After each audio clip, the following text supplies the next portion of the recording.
জয় গোস্বামীর লেখা কবিতা মেঘবালিকার জন্য রূপকথা। আমি যখন ছোট ছিলাম খেলতে যেতাম মেঘের দলে। একদিন এক মেঘবালিকা প্রশ্ন করলো কৌতূহলে, এই ছেলেটা, নাম কি রে তোর? আমি বললাম, ফুসমন্তর। মেঘবালিকা রেগে আগুন, মিথ্যে কথা, নাম কি এমন হয় কখনো? আমি বললাম, নিশ্চয় হয়, আগে আমার গল্প শোনো। সে বলল, শুনবো না যা, সেই তো রানী, সেই তো রাজা, সেই তো একই ঢাল তলোয়ার, সেই তো একই রাজার কুমার পক্ষীরাজে, শুনবো না, ওসব বাজে। আমি বললাম, তোমার জন্য নতুন করে লিখবো তবে। সে বলল, সত্যি লিখবে? বেশ, তাহলে মস্ত করে লিখতে হবে, মনে থাকবে, লিখে কিন্তু আমায় দেবে। আমি বললাম, তোমার জন্য লিখতে পারি এক পৃথিবী। লিখতে লিখতে লেখা যখন সবে মাত্র জুতার পাতা, হঠাৎ তখন ভূত চাপলো আমার মাথায়। খুঁজতে খুঁজতে চলে গেলাম ছোটবেলার মেঘের মাঠে। গিয়েই দেখি চেনা মুখ তো একটিও নেই তল্লাটে। একজনকে মনে হলো ওর মধ্যে অন্যরকম। এগিয়ে গিয়ে বলি তাকে, তুমি কি সেই মেঘবালিকা? তুমি কি সেই? সে বলেছে, মনে তো নেই, আমারও সব মনে তো নেই। আমি বললাম, তুমি আমার লেখার কথা বলেছিলে। সে বলল, সঙ্গে আছে, ভাসিয়ে দাও গায়ের ছিলে। আর হে শোনো, আমি এখন মেঘ নই আর, সবাই এখন বৃষ্টি বলে ডাকে আমায়। বলেই হঠাৎ এক পশলায় চুল থেকে নখ আমায় পুরো ভিজিয়ে দিয়ে অন্য অন্য বৃষ্টি বাদল সঙ্গে নিয়ে মিলিয়ে গেল খরস্রোতায়, মিলিয়ে গেল দূরে, কোথায় দূরে দূরে। বৃষ্টি বলে ডাকে আমায়, বৃষ্টি বলে ডাকে আমায়।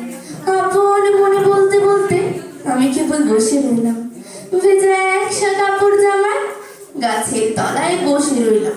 বৃষ্টি নাকি মেঘের জন্য?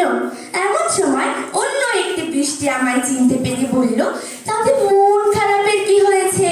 যাও, ফিরে যাও, লেখো আবার।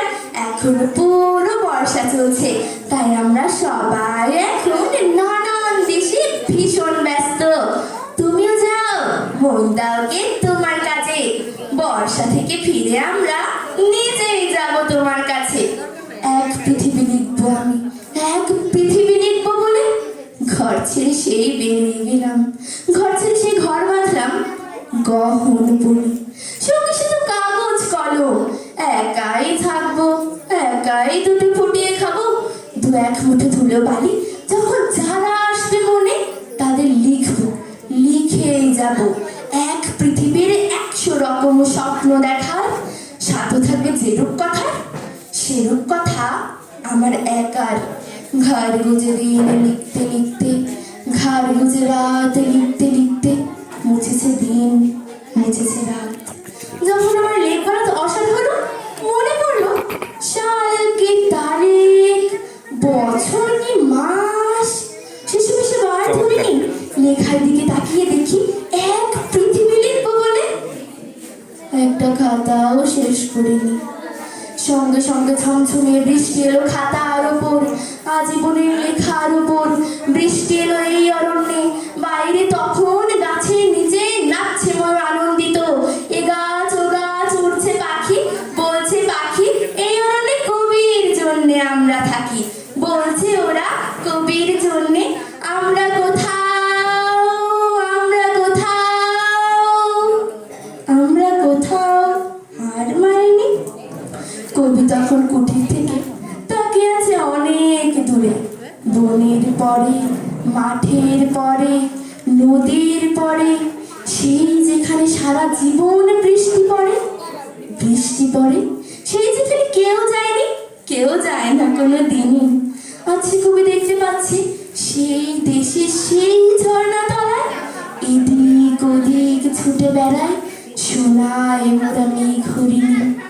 কিশোর বেলার সেই হরিণী, কিশোর বেলার সেই হরিণী। থ্যাংক ইউ, অনেক ধন্যবাদ।